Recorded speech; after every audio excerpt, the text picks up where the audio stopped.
Don't have that combat infantryman's badge on. What does he say there? Is it running? Huh? What does he say there? What does Patton say? Where? Below his picture, what's Patton saying? I don't give a damn what color you are, so long as you could put a gun through some asshole, kill him. Now I don't see the. He's got these little medals, but I don't see the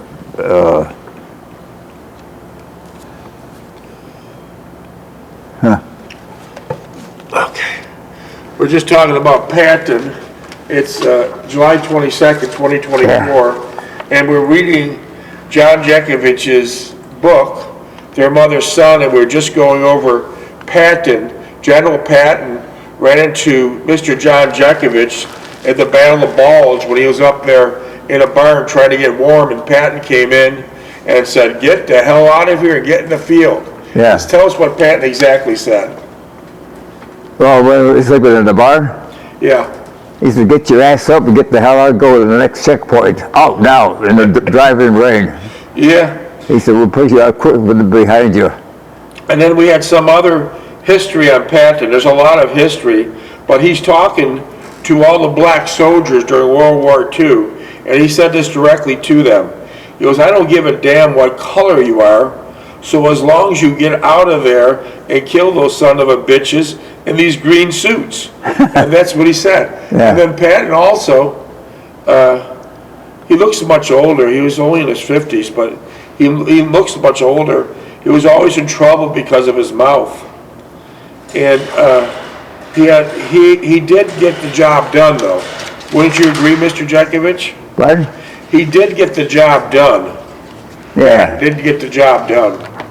Well, he's out in the field all the time. Yeah, 'cause he was out in the field. Eisenhower wasn't out there. And towards the end of the war, the purveyor of evil, Adolf Hitler eventually killed himself. But it's interesting, he had many, many assassination attempts against him. Hell yeah. People were always trying to kill Hitler. And how it usually would go was his officers that were closest to them. And so The ones that were loyal. yeah, it was always his officers who were closest to them that was usually in the background of the assassination attempt. And so what happened, he had them tortured, most of them to death, and an amount of 5,000 German soldiers, high level officers were killed at Hitler's command because he thought they were attempting to kill him. And most of these 5,000 people that Hitler suspected were trying to kill him died of a horrible, torturous death. But for example, if you were close to Hitler and you were an officer working closely with Hitler, and he thought he had a slight suspicion that you were involved in assassination, he would give you the break. He would say, "Well, we're not going to torture you to death and hang you by a meat hook. What we're going to do is we're going to give you a break. We're going to let you, Mr. SS officer, take your pistol and kill yourself." So that was the break he gave to the people. And that was the break they gave, yeah. That's the break Hitler gave to his top brass that he suspected of trying to assassinate him. Yeah. Instead of hanging him by a meat hook and beating the hell out of them, he says, Yeah. "I'm going to give you a break. Take your pistol and blow your brains out, and Yeah. that's going to be it." End of story. End of story. Are you ready for me to read? Yeah. The lieutenant told us to set the gun here and get a field of the fire into the village. We struggled with the gun on a slippery, icy slope. I picked the snow and ice from around the tripod, and with my trench knife with lape, looked on. Now you're reading from the book, right?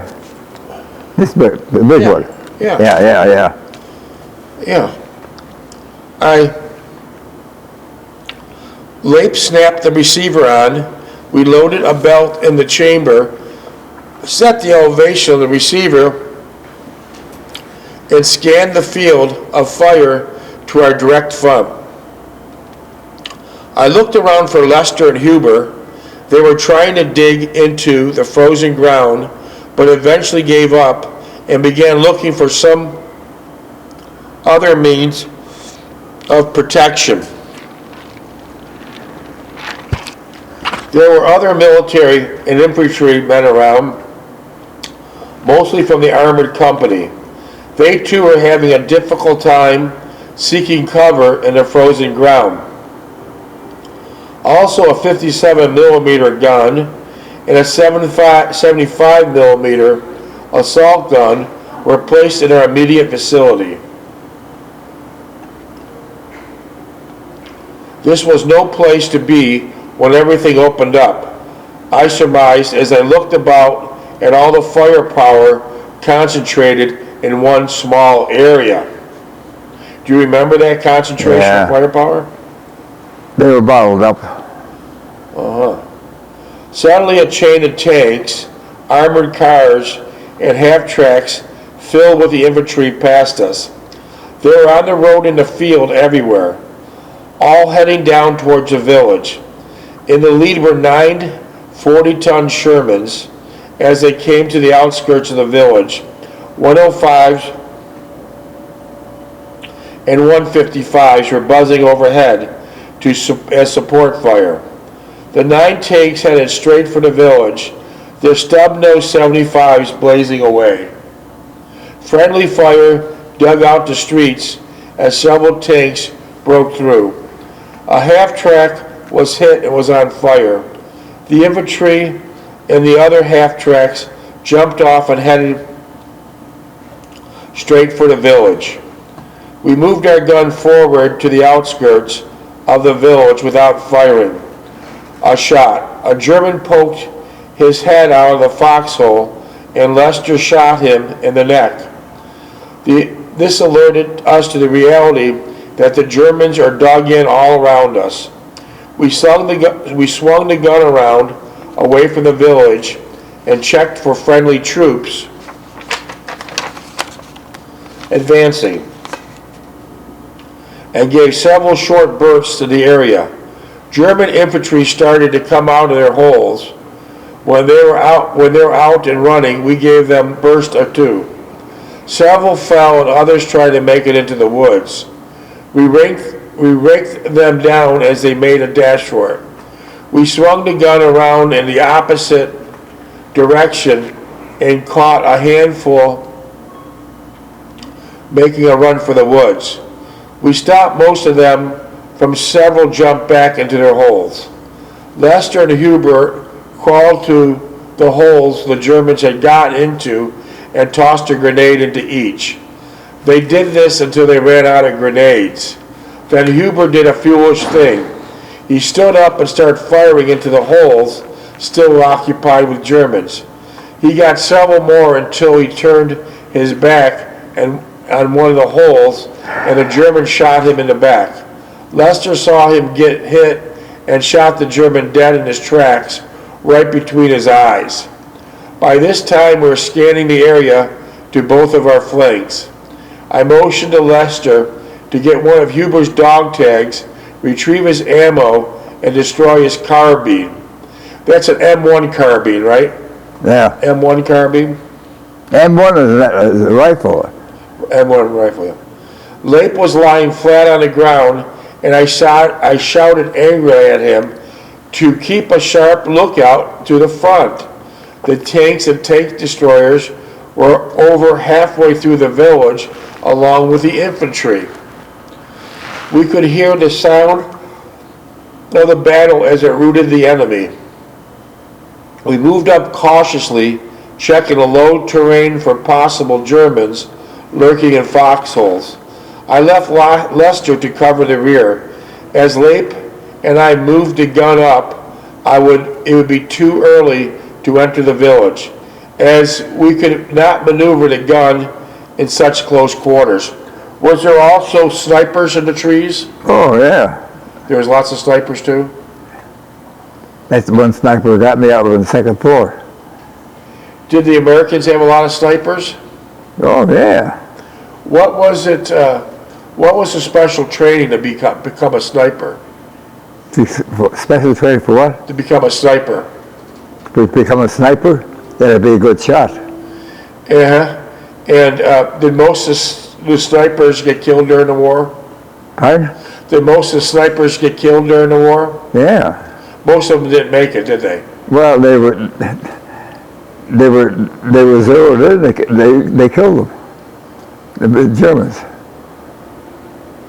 Did American snipers, went into trees, did they always look for the German top officers to get first?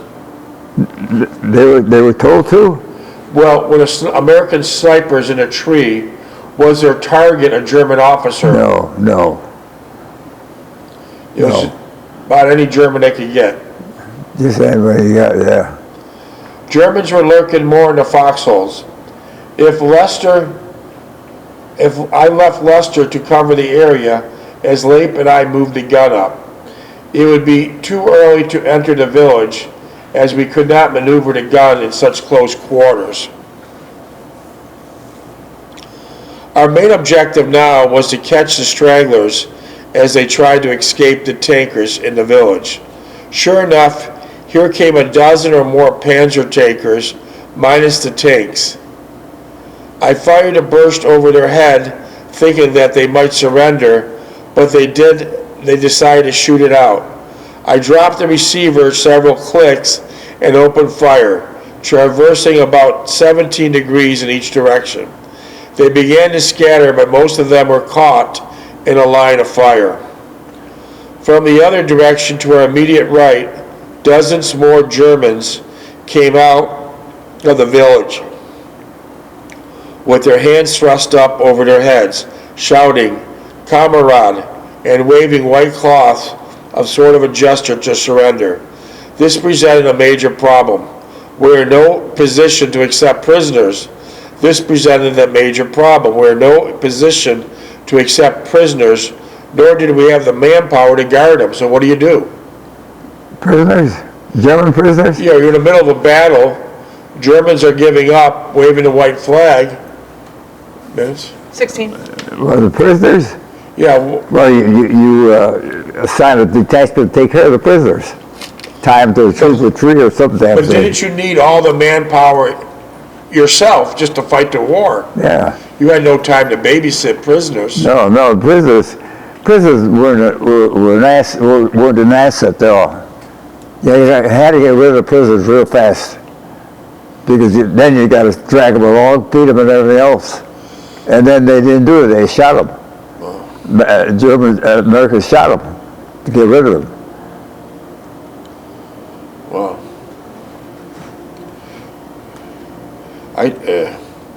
From the other direction to our immediate right, a dozen more Germans came out of the village with their hands thrust up over their heads, shouting, "Kamerad," and waving a white cloth of sorts in a gesture to surrender.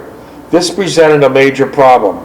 We were in no position to accept prisoners, nor did we have the manpower to guard them. Lester came up and suggested an easy solution to our problem.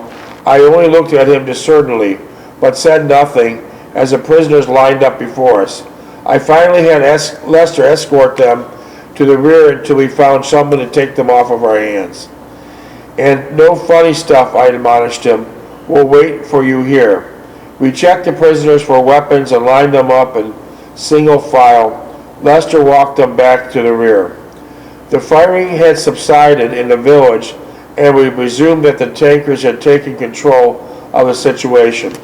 We later learned that the tankers had caught the Panzer Battalion off guard, and with no gas for their tanks, some were fleeing on foot. Most would just give up and surrender. We waited for Lester's return within a short period and was back and stated that he had deposited the prisoners at an MP depot which had entered the area. We disassembled the gun and entered the village of Salis, and in the village itself I saw many German prisoners, their tanks intact but with no fuel to run them. The infantry from the 2nd Armor were rounding them up and herding them into large groups for shipments to the rear. I heard there was 400,000 German prisoners sent over here to Florida, Camp Landing, during the war. Did you hear that? The 400 Yeah, 400,000. German soldiers parachuted in here? No, prisoners. The Americans took the German prisoners to Camp Landing over here and kept them in Camp Landing. Did you hear that? No. Okay. Each time we confronted with its deception attack, you become tense, expecting the worst. When it did not happen, you felt relieved and thankful for the reprieve. We were under the strength the whole time, and it never occurred to us to inform anyone of our situation. When our ammunition became low, we would scrounge around and find some. We slept when we could, but was not too often. We were left to our own instincts of survival, and we honed them to a fine cutting edge. We foraged for food and clothing whenever we could, eating stored apples from the attics or farmhouses, or requisiting pigs and chickens whenever we found them. We never thought once that our situation was tenuous or out of the ordinary. We accepted it as a part of our duties and were thankful when a precarious situation resolved itself without any loss of life. So whenever you find pigs or chickens, you cooked them? Yeah. Okay. Who did all that? Well, we were lucky to have a guy that was a richer in civilian life. Wow. That was good to have on your team. Don't forget, we're miles away from the CP. Yeah. We drifted all over hell, and we didn't have the food. We had lost it one way or another. What's a CP? What's a CP? Huh? Command post. Command post. The division had finally formed on January 8th and was ordered to relieve the 82nd Airborne Division in the western sector of the 18th Airborne Corps along the Rhine River. As we entered the sector to make a relief, the 82nd Airborne Division was in the process of attacking the enemy position from the west down there's Diaper Division ridges. Resistance was light to non-existent, and we attached to a rifle company that was engaged in flanking attack to capture or neutralize as many Germans as possible. So you jumped around from company to company. The what? You jumped around from company to company. Didn't you go from different companies, different divisions? Well, we were a heavy weapons outfit, a separate outfit. We were infantry, we were heavy weapons. Okay. And we were supporting all the time. We got some bug-eyed replacements, all young kids 18 to 19 years old, who were terrified at first experience in combat. I could understand how they felt, and I tried to reassure them that worst was over as far as the operation was concerned.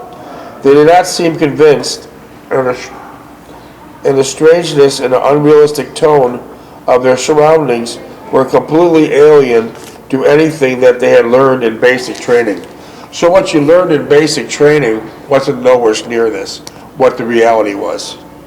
Basic training. All very different. Altogether different. They were teaching us what people have never seen combat. So let me explain. The people who were teach you in basic training never had the skills of combat. No. So when you got the They were instructors. So when you got to combat, it was completely different. Well, yeah, use your own common sense. Keep your head, that's it. Isn't it kind of like you said about your brother? Huh? He didn't have much of a driver's license, but he was teaching young recruits how to drive. Didn't you say that about your brother, Steve? Uncle Steve? Yeah. Didn't you say that about him? Oh yeah, he was getting an exemption because he was in school. And then they finally said, we got to put this guy someplace so they teach him how to, recruits how to drive a Jeep. Which was stupid, wasn't it? He didn't have much experience. You could tell he had some inside information. I'm the only one from the whole family saw combat. So I must be the dumbest ass. No, that's not true at all. Oh, yeah. That's not true at all. I don't know how you would say that. I mean, without you, you've seen the tape, you've seen the videos from the guys from France behind the Eiffel Tower thanking you for having Paris still being there. You did a lot. The guys in the rear echelon didn't do much, but you did it, and you were very brave to do it, and you accepted it. Don't say. Well, I was doing what I was supposed to do when I was out. Don't say that you're ever a dumbass. That's not right. It was perfect flying weather, and most sectors were being resupplied by air with fresh supply of ammunition and some cold weather gear. I felt confident that the worst fighting was over, with the end a short way off. So at this point, you thought the war was coming to an end. At this point. Well, we didn't even get news from the start of the stripes. We never got it up front. We got it late after it was old stuff. But you were wrong. It wasn't coming to an end. Huh? It wasn't coming to the end. No. The worst was yet to come. That was about Battle of the Bulge. Yeah, the worst was yet to come. That was Hitler's last stretch. Yeah, let's kill a lot of Americans, Hitler said. If I can't win this war, I'm going to kill a lot of Americans, and he did. For most of us, we never thought of the immediate future. It was always so uncertain. Instead, we focused on infinity, the distant future, when the war would be someday over. Suddenly, an armored car filled with Germans rolled by. We looked in amazement. How this armored car from Germans roll by? You had control of the city. You said suddenly an armored car filled with Germans rolled by. You're in control of a city, I thought. And you said a car filled with Germans. We looked in amazement, taken completely by surprise. A second. Were they just driving through? Yeah. A second armored car, its occupants as nonchalant as if they were Berlin, shot by. I slapped Leip on the back and loaded a belt into the receiver. As I laid in on the lead car and traversed the receiver, I squeezed the trigger in short bursts. The lead car burst into flames and exploded, spilling its occupants onto the snow-covered ground. Their clothing on fire, some ran to the ravine while others just lay there, not moving. Why do you think those two cars were just driving by nonchalant, like there was no war going on? They were acting like. You mean the Germans? Yeah, in your book here you said that the Germans were driving through town like it was nothing. Well, the town wasn't occupied by us, but it was a free town. Several Germans had escaped the explosion and running toward the ravine. We heard rifle fire all around them, and they saw most of them go down. Our riflemen had made short work out of them. Leip was visibly shaken as I asked him if he was all right. He nodded his head in affirmation, but did not say nothing. The replacements had not fired a shot, but that was expected. Now that they have gotten out a taste of what we're up against. Heavy mortar fire began digging up the hills to our rear. The Germans were bottled up and desperately trying to break out. We moved the gun to a more protective position as I cautioned the newly formed squad to watch our flanks. So these newly formed squad were just unexperienced guys, 18 or 19. What's that? The newly formed squad was inexperienced soldiers, 18 or 19 years old, that were never in combat. Yeah. Well, they never put them all together like that. They just put them in for replacements. The roars of the 88s landing in our midst suggested that tanks were holed up also. We put an entirely different perspective on the situation. Infantry alone could not contain the tanks. At this moment, what was needed were someone of our own tanks. Within minutes, 17 Shermans roared into view of our own tanks. Within minutes, 17 Shermans roared into view, racing down to engage the enemy tanks. Close by were 10 more of our Shermans. We could hear the Mark IVs blazing away with their 88s, and all the din were also heard the sharp snap of the snubby-nosed 75s on the intrepid, dauntless little Shermans. Overhead, P-38 Lightnings and P-51 Mustangs were picking off the Mark IVs as they scattered to get out of the deadly fire. We were told to hold on our position and watch for German stragglers, or even Americans wandering about. We saw nothing moving but crouched down in the snow in anticipation that something happening. It was dark now, and we could see flames flickering around from the burned out tanks and vehicles. Our main concern now was the enemy infiltrating our lines and getting past us, or even gunning us down. I strung out the squad in the frontal line and told them to dig in the best as they could. Minutes? 2. Nobody sleeps tonight, I warned them, unless you want to sleep forever. So you told them, no one sleeps tonight, I warned them, unless you want to sleep forever. I checked the new replacements. They were jumpy and visibly disturbed by the whole chain of events.